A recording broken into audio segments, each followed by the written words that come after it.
Thanks for choosing this free Anfield Index podcast. If you'd prefer to listen to this or any of our other shows without adverts, then now's the time to check out Anfield Index Pro. With AI Pro, you can supercharge your entire listening experience.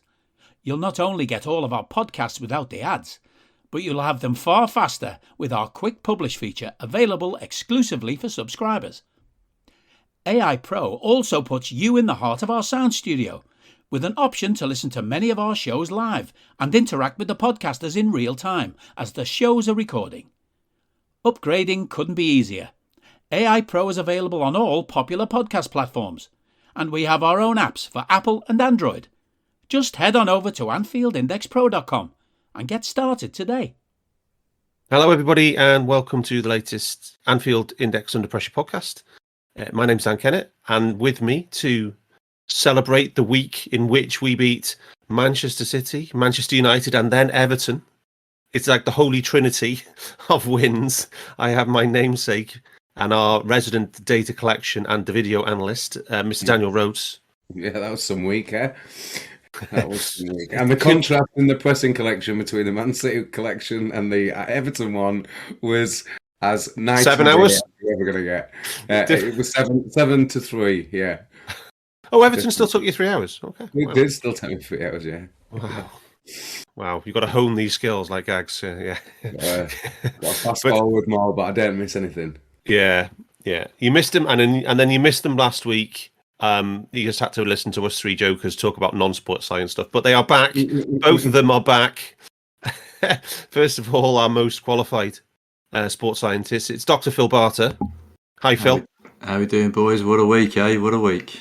Yeah, and not recording on a Friday for you, Phil. Not for me, mate. Yeah. Anyway, glad to have you back, mate. And you're not playing cricket tonight either. No, that's tomorrow night if I feel all right. Okay, nice one. Right, but and then he's back as well. It's Mr. Simon Brundish, taking breaks from winning league titles with Derby Ladies and doing all kinds of moonlighting activities. How are you, Si? Evening, boys. Good. Busy day, but good. Who was it today? Club England? No, it's a whole RFU? Whole bunch of tennis stuff. Oh, just the LTA then. Yeah, okay. Yeah. Actually, you were a conditioning coach, weren't you, for one of the ATP Tour guys, weren't you, for a while? Yep. And he was like British number 2 or 3 or something, wasn't he? Yeah, and you were doing the ATP circuit. That's the stuff, and we have a girl, one of the women now. Okay. Oh, not Thingy. What's her name? Not Emma. Not Raducanu. Oh, Sai. No, she's with one of our friends, Gareth. Gareth Shelbourne. Go look him up on Twitter because he deserves a little bit of your love. Does he? Okay. I'm sure you could do a better job with Emma though than him. Definitely. Yeah. What are you going to do about those blisters, Si? I mean, that's not really a sports science thing, though, is it? I don't know what the hell she's got wrong with her, but there you go. Nail varnish on your fingers, you're good to go. Yeah.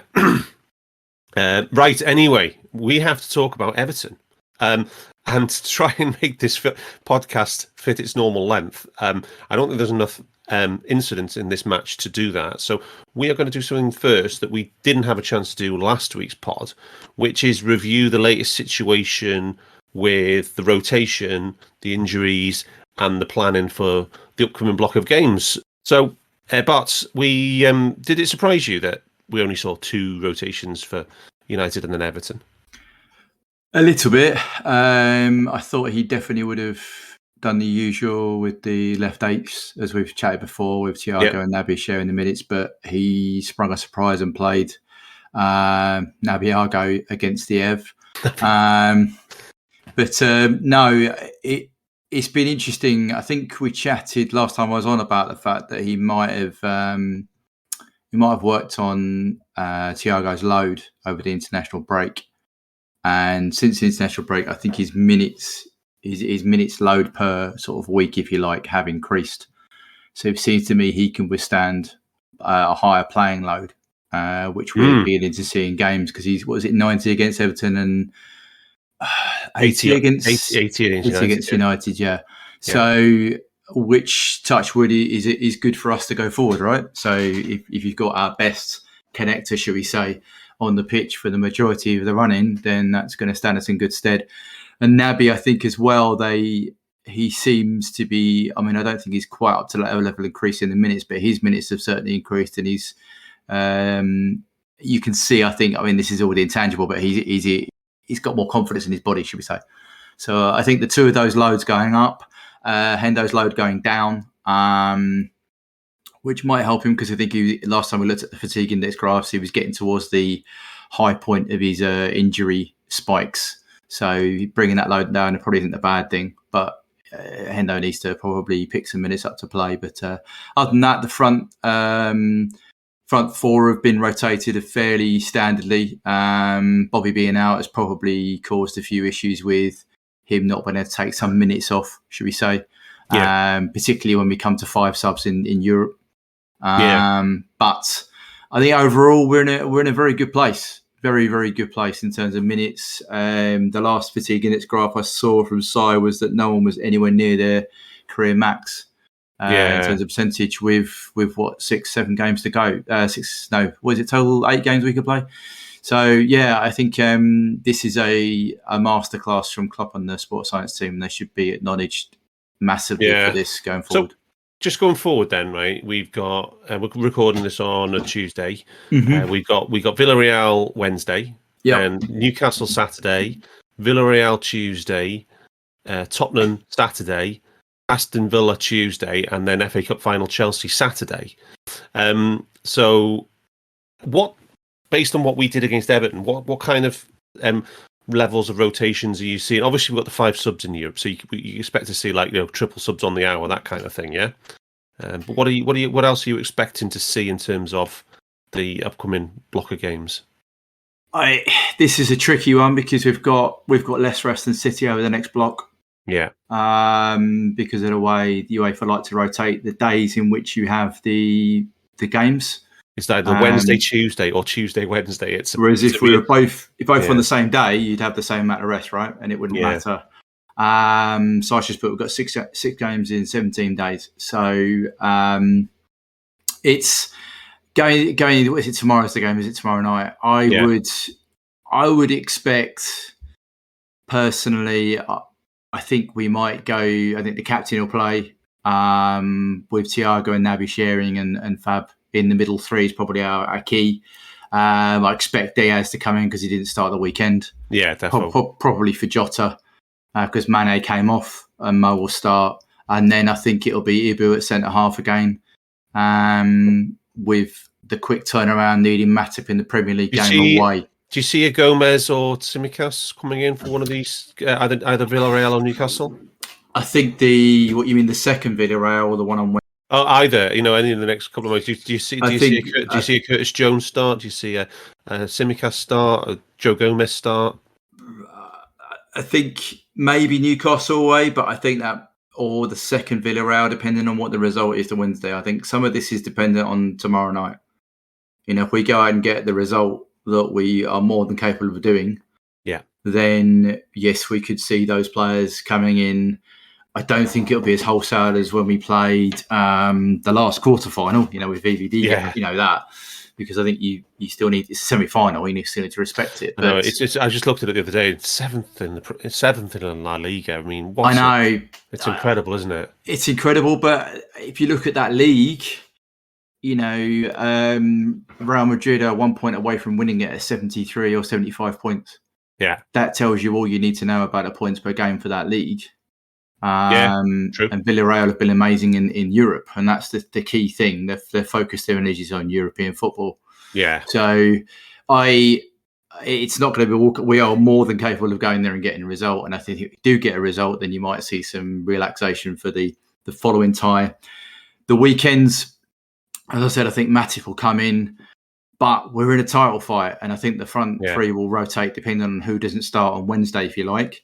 And then the midfield 3, yes, there's an argument to say CJ comes in, but if your starters have to put, if we have to put a high load of minutes in to get a result tomorrow night, then that will dictate a little bit as well. So I think there's planning ahead, obviously, but I do think some of it is very dependent on that result tomorrow night. Yeah, fair enough. Right, so let's crack on with Everton. Si, I believe you are back. I'm back. Right, nice one. So, it was the default system to start with. Well, we're going to talk about how our changes, but any surprises for you in how we lined up or how Everton lined up? Not really. It was kind of I was maybe a little bit surprised by no Henderson, because that he has generally been in our go-to games, and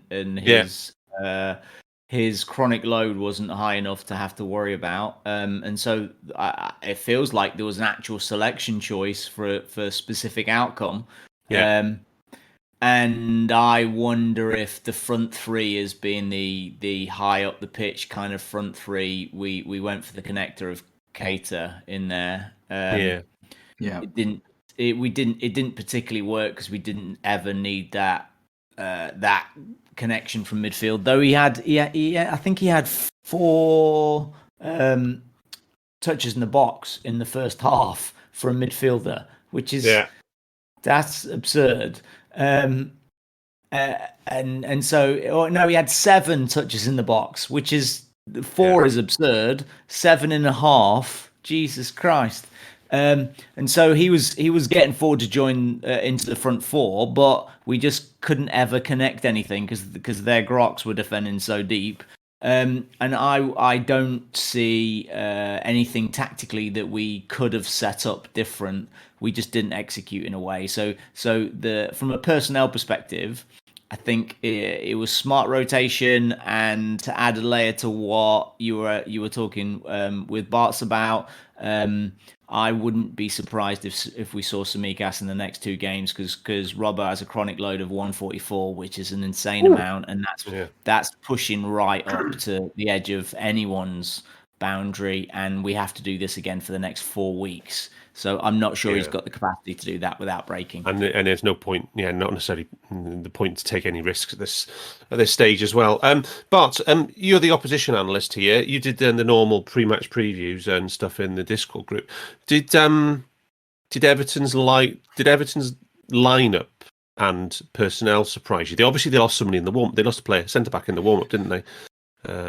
Which meant they had to change both centre halves from the previous game, and their 6 was different as well. So they had Mina and Godfrey and Delph as that sort of triangle in the previous game against Leicester, and none of them played against us. Yeah. Still played largely the same system, 4-1-4-1, but I mean they ended up basically a 5. And Richarlison pushed up, and then Gordon being the trying to be the outlet to join in. Yeah, but otherwise, no. I think they largely did as I thought. I think it was Rosie in the chat that was like, why didn't we expect this? Or maybe we did expect this, but that is, I think they took it to a different level than they did against Leicester. But they certainly have been trying to be more defensive, low block in the last few games. Looking at the reports that have come out. Yeah, I must admit, I mean, I haven't watched all Everton's matches, only the highlights, but I haven't come across them being this defensive in any of their most recent matches. But I think it was also they also added in the Mourinho playbook and the rest of it, didn't they? So I think that probably masks or highlights a way of playing more than if they had been doing it without all of that. The diving around and the calling for everything going to the sun. Creates that image, isn't it, that they're even more shithousing, should we say? So before the match, I actually asked one of my the day before, I think maybe the 2 days before, I asked one of my Everton mates about how he thought Lampard was doing and his assessment of Lampard, and he said that he's the problem with Lampard is the way his game plans are all. He thinks he's got better players than he has. So I asked him, then, do you think that? Do you mean that like he thinks he's like managing his old Chelsea team basically? And he said, well, but he needs to dumb it down a bit, I think, and come up with a more effective game plan for the personnel that we've got. And I think you could definitely say that they did that on the weekend. They certainly didn't try to be over ambitious there, did they? Nah, definitely not. They definitely just went with what can we do, right? They dumbed it down. yeah, it wasn't. I mean, what was it? 17% of the game. And that was a lot of that was they were inflated in injury time when they had a big passing sequence in I injury reckon time. I reckon your mate offers way too much respect for that dickhead. I don't think he has any tactical plan, and he got his mate to do the game for him. Because if you actually watch their plan, he's not setting up around the old Chelsea system. It's almost like Liverpool in the 70s. Let's go set a five-a-side up and go and do your best. Yeah, So you've got no acuity is awful. So you obviously saw him close up at Derby for a year as well. So you don't rate Lampard in any way as a coach. I think he's a terrible coach. I have to say I don't. From just looking at it, and one of my best mates is Derby, and I think he's a terrible coach. I mean, if you looked at the pre-report I did on them, they're below league average in every area of the pitch recovering the ball. If you're fighting down the bottom, that can't happen. You can't be that easy to play against. They have Alan is a very good player, and what was the stat you put inside? Was it 2 in the whole game, and they were both kickoffs? It was the kickoff. One, and we've seen him dominate us against when he was in Napoli colours. Yeah. So I just think I always remember a UP about 4 years ago, Si, where I can't remember which team we were playing, but there was a lad who played for them called Jason Denayer. And you mocked him because he had 8 touches and made 3 passes. Sunderland, it might have been Sunderland. Yeah, it was from Sunderland. Yeah, yeah, right. So and he was man marking. And yeah, so Jason Denayer anyway. But then you got Alan is proven Champions League quality player. Top. You think he won a title with Napoli. So it's just absolute to have a player of that quality not complete a single pass. It's just. I don't think I've ever seen anything like it for a player of that level. Also playing in the 6. Yeah. Like he's literally the outlet. Give me the ball, I'll go the other way. If you're trouble, give it 6 like we do with Fab, yeah? And he didn't, I just can't believe it. He didn't make a part. Yeah, anyway. Has anybody got Stat Zone? Because it would be good to get a gif of snapshot of Jordan Pickford's distribution, because the only thing I could see with Everton was it seemed to be Pickford would clear the ball at least 80 metres every single opportunity he had. That's exactly that. Well, you've just posted the 2 passing networks and the absolute. We've had a couple of banter passing networks in recent consecutive matches. It's amazing. But there's no network. There's no network. It's the first passing map without a network between the players. There's one link between Mikalenko and Gordon. There's a long one that goes over Richarlison's head, and then there's a slight one between Iwobi and Gordon. It's amazing because the Pickford one, you've ever seen. the Pickford line doesn't even connect with Richarlison because it's not named for him. It goes over his head. But Rosie, give us that match summary then. This is going to be interesting. Yeah, very interesting. It's kind of a half hour match summary because for the first 60 odd minutes. Have you got it in split? Till the first goal, there wasn't a shot on target for a start. That was the first shot on target on the 62nd minute by Robertson.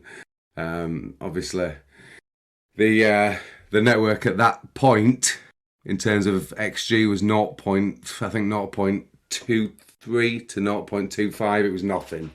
I posted it in the group at half-time. The half-time one, it was really bad. Even for me to label my favourite player awful, Dan. So that took some doing. But anyway, the figures.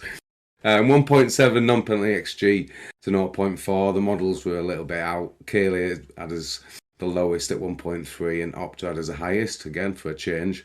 They're usually quite strict, but 2.07 for them.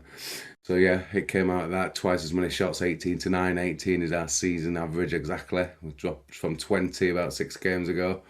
But yeah, the 4 shots on target, and Everton had 1 really late on. That was their only one. Yeah. After 91 minutes. That's how bad they were. Yeah, it all came after the subs. 12 shots in the box to 5, 2 big chances to 0, 41 touches in the box to 14. You asked me to get the time played, and it was 50 minutes, Dan. That's all in play time, 50 minutes. Yeah. That must be one of the lowest of the season. Yeah, I will come on to the pressing later, but it was so instructive because they were. Is there like a fast forward 5 seconds function when I'm watching on LFC TV, and the amount of 5 seconds I was fast forwarding when an Everton player went down was phenomenal. It was amazing. They were taking 90 seconds out of the game every single time one of them went on the floor, sometimes more. And then there was little melees between the players. It was as much time wasted. Even at 1-0 down, they carried on doing it. It was unbelievable. And that's probably the key to the match. They came not to even engage in a football match, we just laughed at the passing network, not having a shot on target until you're 2-0 down in the 91st minute. These are the key stats out there. They didn't threaten. I think they had 2, maybe half chances. Gordon had one that he dragged across goal. And then the Decore one in the first half, both from a failed press, I think, Dan. It was a game. We dominated possession. We didn't have much pressing to do. We got 2 chances and took them both.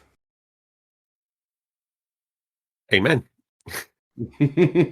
So, so Bart's and say, how do we explain a half of football where essentially nothing of any quality happens?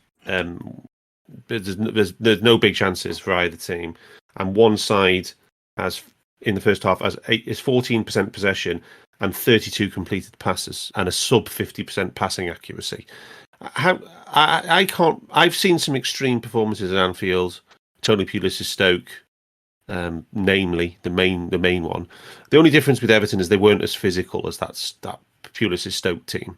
How do we explain this kind of performance in 2021? Bart, do you want to have a go? What you mean for them or for us? I mean, it's just the match generally. I mean, it was. I think it was so in the chat. Said this drill is attack versus defense. Literally a drill you do in training every single week. Yeah. And this is what it was for a half. It was like, right, they've sat in. I think at one point in the first half, they literally had everybody back behind the ball, with Richarlison doing some sort of movement in front to try and split the pitch in half, but not very effectively. So they had a set in back 4 with a 5 in front. Their spacing wasn't great, as we've already discussed, because Frank can't coach that. So it was meant that we had the ball, we were moving it around, we were getting into some areas, but it just wasn't quick enough, and we weren't stretching their back 4 quick enough. You know, our usual way of when someone sits in doing that is you switch the ball really quickly, and the spacing eradicates and becomes worse. So therefore, it creates a better opportunity to play a ball into the space where you can attack and pull it across, or whatever you want to do with the cross. But because our pace just seemed not lethargic, but it just wasn't the same usual. Trent didn't seem to be as sharp as maybe he was against United. So it just meant that it ended up being we would shift it at the not quick enough. They would get set again. We'd go back across again, and it just become that. And then we try and speed it up, but because we hadn't done it quick enough into the spaces, I think Mane, we had a move on 20 minutes, was it, where Mane span Gordon and put it just over the bar, which was an instance of where we did manage to get some play going. And then Jota had one on half an hour where he had a snapshot in the 6-yard box. Yeah. And then there was one on 40 minutes, but it wasn't, we didn't create, because we weren't playing at our usual tempo, I didn't think, so I might have a different opinion. We didn't create those waves and pressure of attack building by us relentlessly keeping the ball in the third and moving it around quickly. So they're sitting in, no matter how disorganized we can banter and say it was effective, because we weren't moving it quick enough to move them around. And then whenever they got the ball, they just went down for a foul. So, Si, do you want to build on that? I mean, we've faced these kind of teams before. Can you remember our possession being as kind of sterile as this before? In recent years under Klopp, where we've been really good. We've had bad games. We've had bad games even this season, but last season there were plenty of them. Just not quite as extreme as this, but we've definitely been ponderous and especially last season in that terrible run for sure. Absolutely. Yeah. But even to be there was even a period where we were winning games where it looked like we didn't know how to win games, that we didn't have a strategy in getting ourselves into the box. Do you remember the whole the 7 ways we create chances? Yeah. And we stopped and forgot, but this season it's kind of mostly back, and we've been tremendous. And in this game, I think we got the whole derby thing. It played a role, and we had a really prime example of the humans that are in our football team, and we got dragged into their game. This is the thing they wanted to create. We got emotional, and instead of being cold-blooded killers, we got really angry. I posted at halftime in our group that I thought one of our lads, one of our creative lads, were the ones going to be sent off, because that's what happens in these games. It never ends up being a cruncher. The ref always lets a couple of crunchers go, and then they'll book or send off a winger, and for retaliating, and it almost happened to Jota, if you think about it, in the first half, and then Mane too, twice.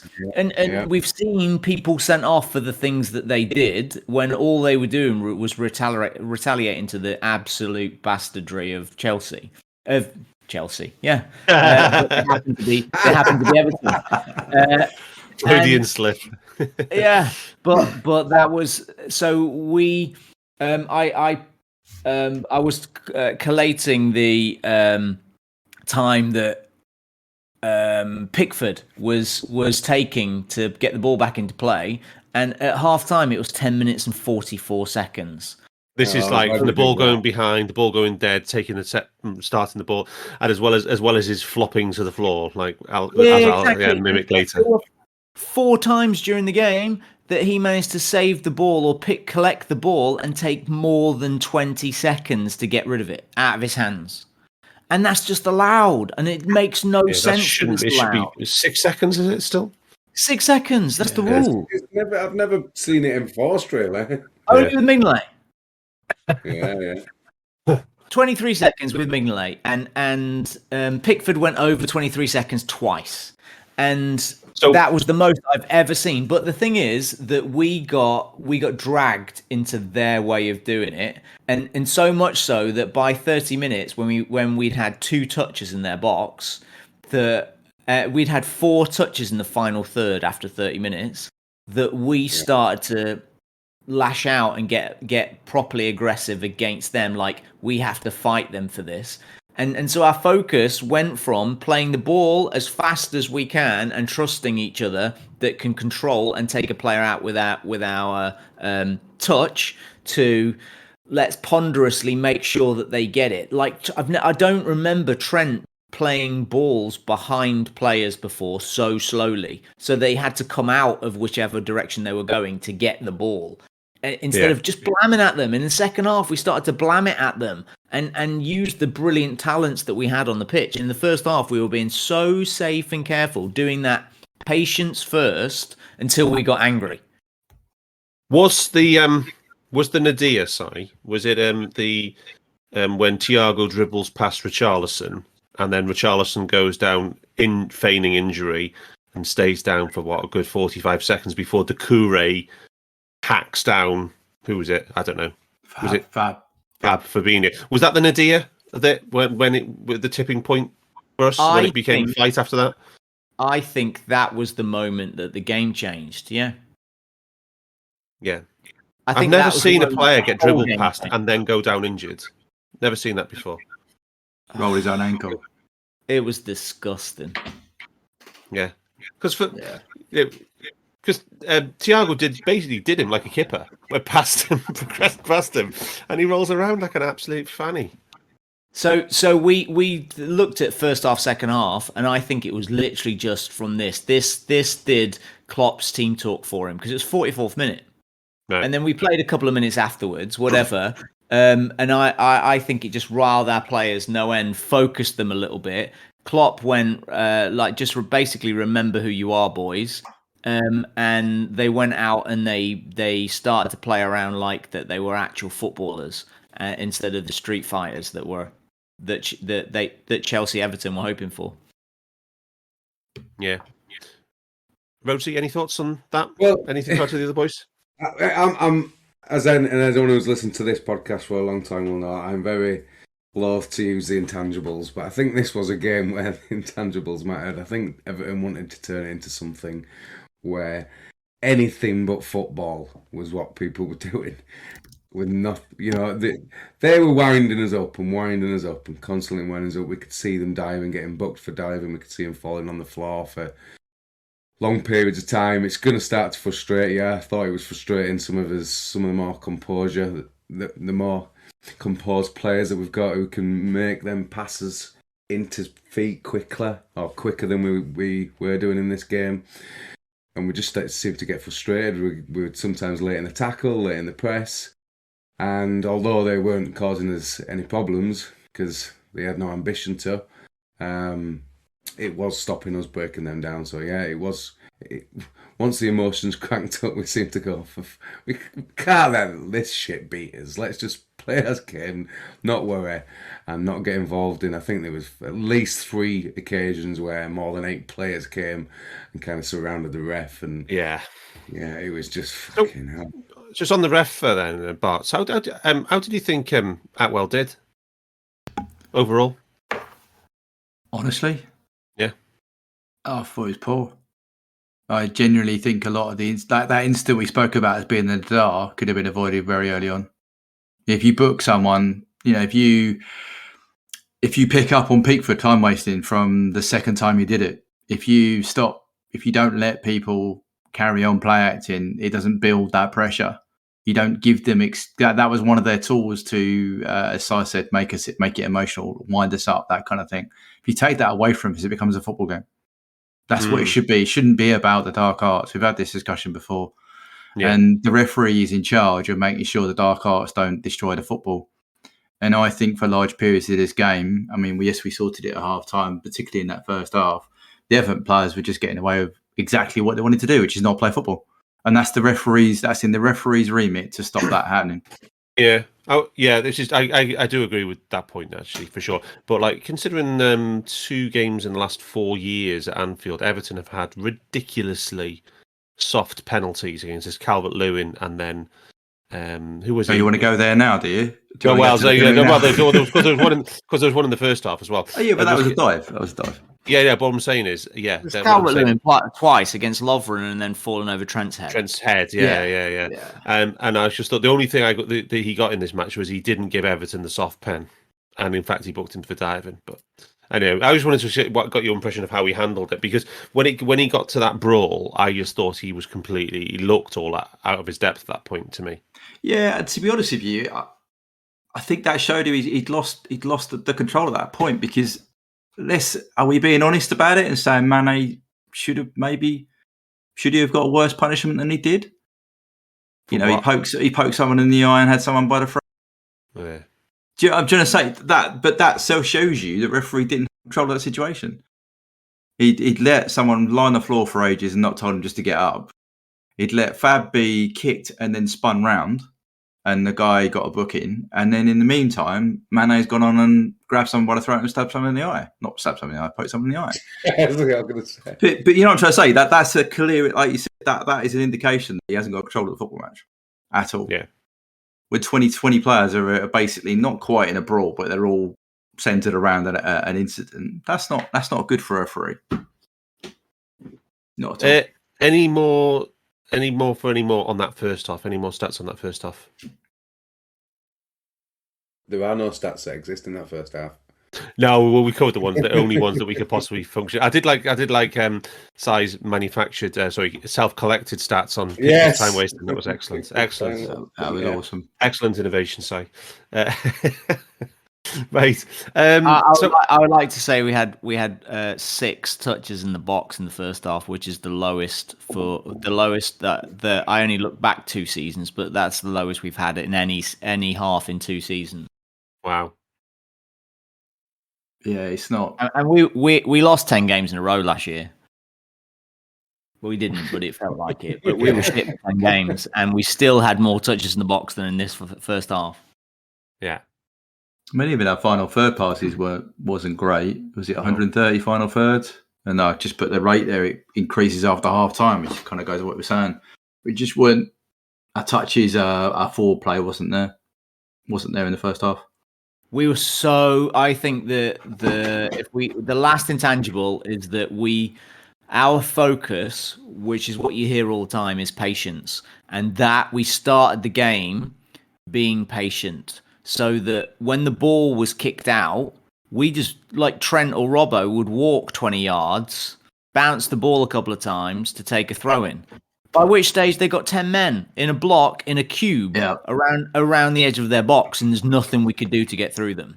At no point did we create any kind of intensity to unsettle them, to cause them stress. And it was only when we started to cause them stress by them by giving the ball away, allowing them to attack, it caused them physiological and then psychological stress for us to break through gaps. Okay. So I stay with you. Did you see before the subs? What changes did you see in the patterns of play in leading up to when the subs were made? Couple of things. Instantly, we waited before the 8 joined the front line.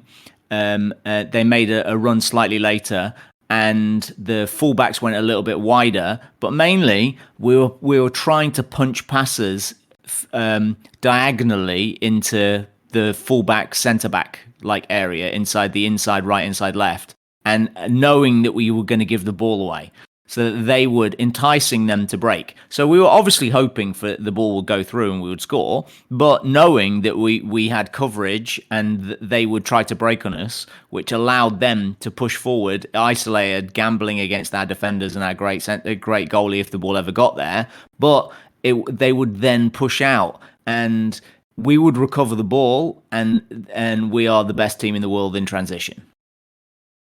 Yeah. But we chose to take risks, and we didn't take any risks in the first half. Yeah. And before we come on to the subs, Rhodesy, should we cover the pressing now for what there was? Because we've changed our schedule this week. We thought we were recording Friday, so I haven't actually done the pressing analysis. Do you just want to give us your observations? Sorry, boys. Sorry, everybody. Yeah. Do you want to give us your observations on what you saw when you rewatched it and collected?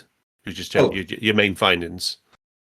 Not much. Is that it's usually you that does the analysis. I would say that it's more. It wasn't the pressing that was the issue, although there was 2 shots that Everton had that came from, I think, a failed press by Thiago and a failed press by Nabe. They didn't give us much opportunity. I think when you do it, it might be quite intense, because I think 103 from 17% is quite a lot. It's almost like 1 pass per press. That's just quite high. If you think about, some of the other games we've played Burnley and had usually what you see, Rhodesy, when you see low volume games, very low possession games from the opposition, you see a lot of group presses from ours, because we have the opportunity more to go 2-3 players, and even on one. Did you see much of that? No, not at all. I think was it 5 or 6 maybe group presses from 103. You'll tell me about the rate, but that seems pretty low. Yeah, it is low. And the rest of it was just turnover ball, was it? They kicked it away before we got a chance to form a group around one of their players. So turned it over by hoofing it long. Yeah. I think there were quite a few possession wins, and mainly from turnovers rather than direct possession wins, and then running into the space. It was more they were just lumping it. Yeah. So Bart, I mean, the interesting tactical discussion point now, obviously, is the substitutions, and it's not often that we have to go to break glass mode, is it? And we have to actually change plan A. It's I asked my Twitter followers during the game on when was the last, how often have we used this tactic, and the answer is this is going to be the third time this season that we've brought on Origi as a second centre forward in the team and gone to kind of a, would you say it was a 4-4-2 or 4-2-4? Parts, where do you stand on that? I would say it's 4-2-4 with ball. You can clearly see in a lot of the images against Everton, we basically had 4 against their 4, and our 2 controllers playing as a pivot, or Thiago doing what he does, and then it allowed our fullbacks to come and join in, which meant their outlets were only Gordon and Richarlison. So we were sort of 2-on-2 with support from the fullbacks where needed. But no, I thought it. Yeah, was it Norwich last time when we were 1-0 down? Yeah, there was. So the other two occasions were we were 1-0 down after 62 minutes against Norwich. Yeah, Origi comes on, and then we score within 2 minutes of him coming on, a bit like this, and go on to win 3-1. And the other one was Wolves away. It was 0-0. Origi comes on after 67 minutes, and we end up winning in injury time, with Origi himself scoring the winner. So, but all 3 times we've gone to break glass mode, it's actually ended up in a positive result. So that's something, I think. Yeah, definitely. It's. I mean, we were improving after the half. I think, as I said, and equally, reduced before the first sub was not far off our entirety of the first half. 0.14 versus 0.19. They're not great, but it still shows you that we'd improved in that short period. But then we made the subs and we create more in that next period, obviously, because we get the first goal. Yeah. But I just think it's. So I spoke a lot there about how we weren't creating chaos for them, and by giving them 4 players to deal with, rather than 2 and 1 dropping off, because that's normally how our 3 play. That created the chaos. It meant they didn't really have a single easy outball for any of the defenders. They were therefore just clearing it, which enabled us to mop it up and then just go again and create. And they each had to do some 1v1 defending without any cover, which we're brilliant at. They're not. So it meant then that led to the goal being created. Was it an Origi knockdown from I can't really put the pass in, but Origi touches it to Mo. It was Salah. It was from Salah. And then Mo clips it to the back post and puts it in, which instantly heads it in the area that they're really poor at winning aerial duels in, which is between the 6-yard box and the 18. Yeah, nice one. I actually thought Mo was looking for Jota, and it was just over Jota's head, wasn't it? Mate, maybe, but he still puts it into the area where he looked at there's 2 players there. So but I just thought that it created that chaos that Everton couldn't handle. And whether they decided to go and focus on Origi, and I don't think they would have expected Robbo to come where he did, but that allowed that space, and we scored. And then from that moment on, I don't. They had was it a breakaway Gordon, where he fires across the goal. Other than that, I don't think they had many other opportunities. It was just us keeping them in. And I was just intrigued to how long Klopp would keep it with that 2-4-2, if you like. Eventually, for the last 10 minutes, we were chatting in the chat when we went to get bring the captain on, and he brought him on for the last 10. Which led to the second one. So Si, we spent a lot of the first half talking about intangibles, but obviously bringing on a sub like Origi and changing the default system, that's extremely tangible. Seeing as you're Divok's biggest fan, how did you assess? Is it just having an extra body in there? Does it really make that much difference? Is it just purely coincidence? How do you assess it?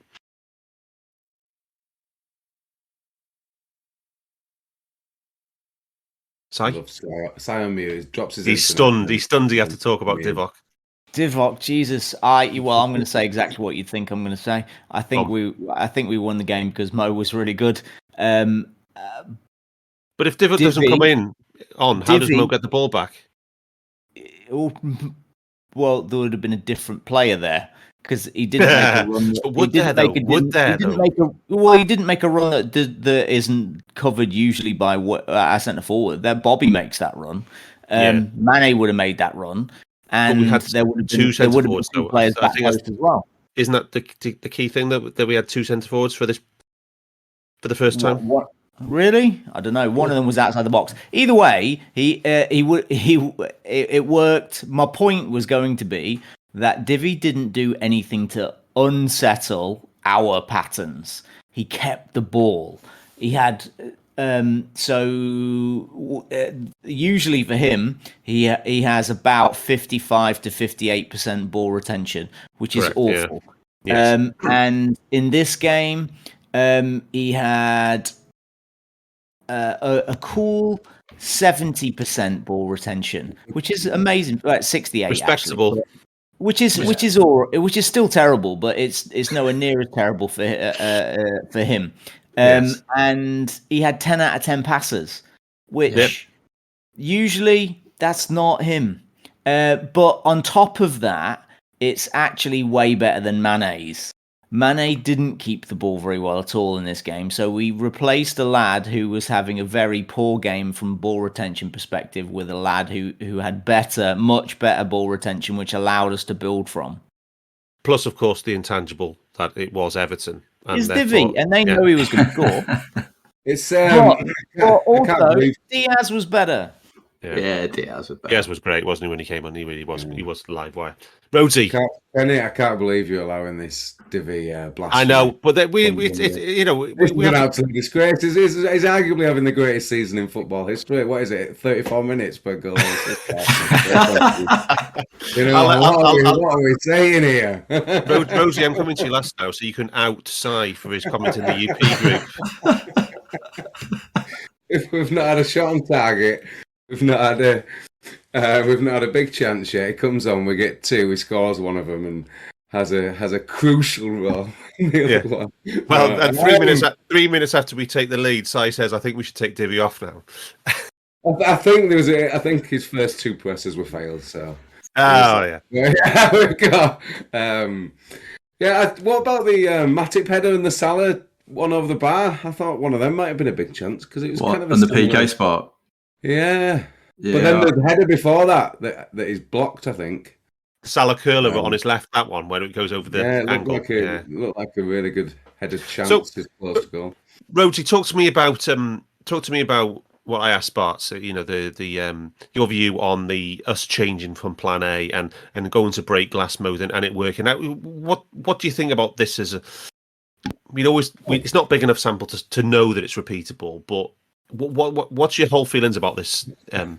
The basic level is it's been a 6-point gain, hasn't it, Dan? We've been more than that, because if we were losing at Norwich as well, we've gained every time we've tried to do it, it's worked. That's all we can say. And because it's such a small sample, we haven't been in that situation many times. It's hard to know, but it's all three matches, Rhodesy, were quite similar, and the opposition was extremely defensive. Yes, and I tend to agree with that. I think Diaz was a much bigger difference. He got on the end of a Diaz volley back into the box for the second goal. Yeah.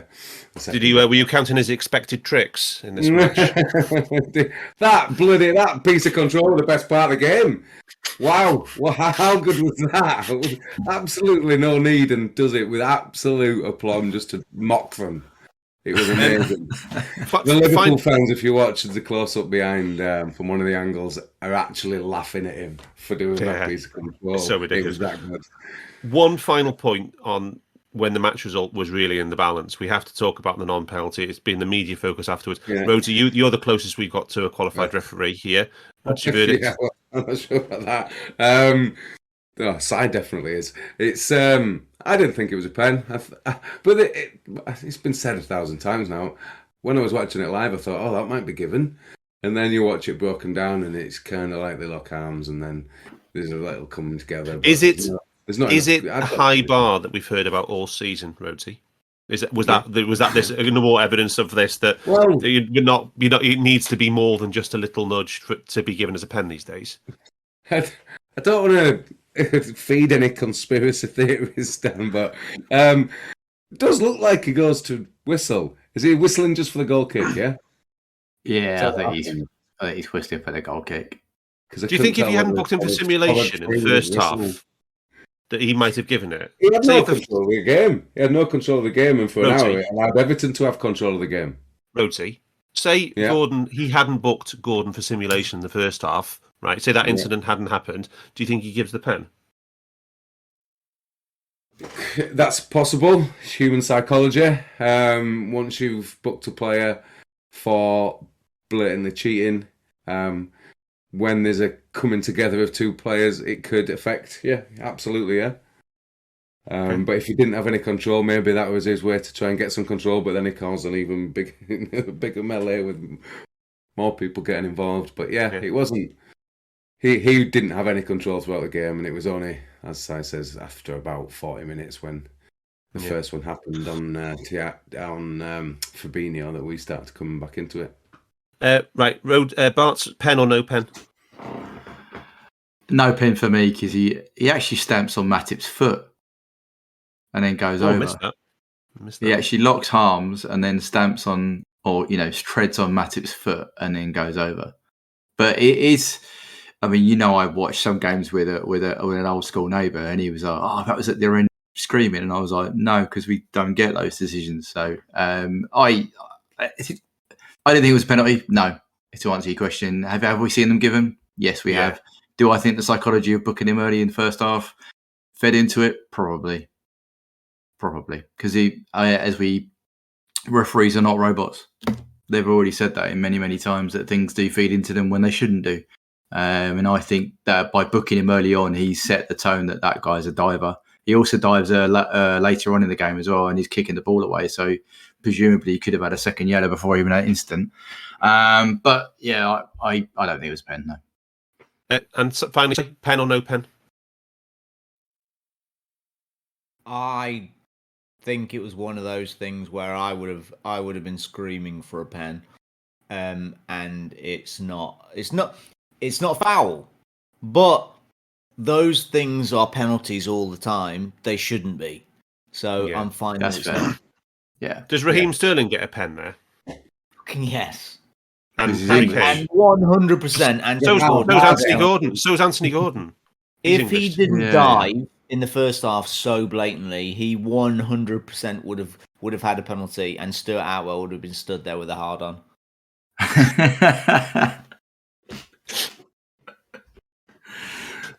Quick! Actually, on the refs, was your mate the fourth, the one who always fails his fitness test? Was he fourth official in this one? Was he on the touchline with Kloppo? What's his name? The fat one. Moss. John Moss. Was he fourth official? No, it was a young dude. Oh, right, okay. I saw John Moss. Anyway, right. Second goal. Si, talk to me about that. Talk to me about Divi's second goal. Why do you keep asking me about Divi?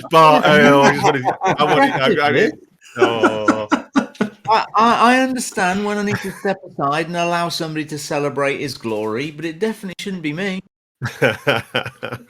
All right, Bart, you could talk to me about the second goal then, please. So poor Divi. I'll roll it back a little bit because it's actually some really good, which leads to Mo pulling it back for a Thiago shot. It's a nice passage of play. It goes out for a corner. Robbo pings it to the mid zone. It gets cleared. We recycle it. Hendo clips it to the back post. Diaz tries an outrageous overhead kick. Bounces into, I think it's a bounce or goes in the air, and it bounces, puts it straight in the net. So and Small Arms is again flapping, looking at Origi's face, thinking, why again? But it was actually. It did come from a set, but I think it came from a set play, and we it did. It was second phase. It was second phase, yeah. 20th, and we recycled 20th corner goal of the season in all competitions. Yeah, so it kind of didn't surprise me that we got something out of it because they're not very good at defending set play. So they cleared the first one, and it was the classic Hendo first time clip to the back post. Yeah, it was. He always does that. People always rinse him about, but somehow managed to link up with who does that, and probably summed up there's his day actually. That Origi nicks it off him. Yeah. How many shots did we have from set pieces in this game? I should know that. How many shots? Shots? Just the one, I think. Was it? Didn't we have two from the corner? Second first from a corner from Matip and Salah. I know, six. You're right, Roti. Six. I'm going to say. Yeah. There you go. Well, I think we were already on course to break the Premier League record for shots from. That's higher than average volume, isn't it? Yeah, it's 4.8 over the season is the Premier League record, and there's another 6 in this game. this is the 6th game in a row we've scored with our first shot on target. Is that right? Now that is good. That's a great start. That is good. And did you know this was our 10th clean sheet in 13 matches? So this run where we are going toe to toe with City, it's been built on defence. It's a bit old school, really. It's a bit like back to 2018-19. But it's how you win the league, isn't it? Yeah, I guess so. Fingers crossed. So what was the last one I was going to ask on the agenda? Oh, fuck's sake. I would say it was from exactly the same spot as the one that came off the bar. Exactly the same. It was mad. Was that the one with Trent pings it in from just over the halfway? No, it's the one against Everton. Yeah, that's what I mean. Yeah, the way Ali rolls it forward to Trent in the dying minutes of Derby, and Trent pings it in the box, and it comes off the bar, and then Origi puts it in from three yards. Yeah. No, it's the one that Van Dijk does that volley, that miscued volley, and then Origi knocks it in because Pickford tips it onto the bar, doesn't he? I thought it was the same place, but yeah. Side. You're talking about the same thing. You just the wrong. The Bart's is just wrong about how it hit the bar in the first place. It was definitely Virgil. Side. Last point on the agenda. I wanted. You spotted something on FBref. You might have found the record for Thiago Alcantara. Yes. Which one? There's about 425 things. No, this is the best one you posted in the group. Total distance. Progressive. Progressive pass. No, total distance. His total distance was more than Everton's. Is that what you're talking about? Yeah. 2,325 meters total distance. Is that the most by a player for us this season? That's progressive distance. No, it's progressive. It's 520. Total distance. Let me get it up. Yeah, it's progressive. It's 520. I'm looking at it now. But that's combined passing, and there was an extra layer to this that I hadn't said in the first place, and I'm on the wrong sheet. No, you're right. But is that the most total distance that you've recorded from? Because you the stuff from FBref. So the most you've it's recorded. The most total distance that he has recorded this season for sure. It's the most total distance that we have recorded as a team as well. 14,000 meters. Yeah, it's a lot of football pitches. Anyway, That's insane. Yeah, it does. Oh, Yeah. well, it's not. That's 14,000 passing meters. It's actually total distance is 17,500 meters total. Yeah, with the ball. Yeah, with the ball. Wow, that is just nuts. Right, any other business, chaps? Have we got a briefest preview on how we think it's going to go tomorrow? And one question that was asked earlier: why are we playing at 12:30 on Saturday when we're not supposed to? Is that because we've said we'd rather that because of? No, it's because we're at home. The rule's only if you're away. Away. Okay. Yeah. There you go. It's just it's not really a rule, is it? It's just kind of a gentleman's agreement with BT, isn't it? It's not really a rule. I thought it was a rule for next season, but I think this season it's kind of a gentle. But no, I think that we're at home, aren't we? So even though it is not a Newcastle, so it's a fair distance. Yeah, they've seen it as you're not away, so therefore deal with it. Have you had the chance to do the Villarreal preview? No, I haven't. I'm sorry. Okay. But no, I think it's the main thing with the rest is the fact that different days we all discussed at the beginning is the fact that UEFA rotate the days for the games, didn't they? The first and second legs, which has mucked it up. So Villarreal, assuming they get a decent result in the first leg, they'll be resting all 11 players for their league match on the weekend, probably. Well, they already had a rest this weekend, didn't they? Did they? Yeah. It was cancelled. Was it postponed? Is it? Something like that. They do something. Was it when we played United on the Wednesday after they had an 8-day rest? An 8-day rest, yeah. Yeah. Well, that's the domestic league helping them in European competition. Exactly. I was going to say that's not actually unusual for a lot of the European leagues. They actually want their teams to do well in Europe, so they give them the rest they need, whereas we don't. So. Yeah. There you go. Only Barcelona played a postponed game and got beat by Rayo. All right.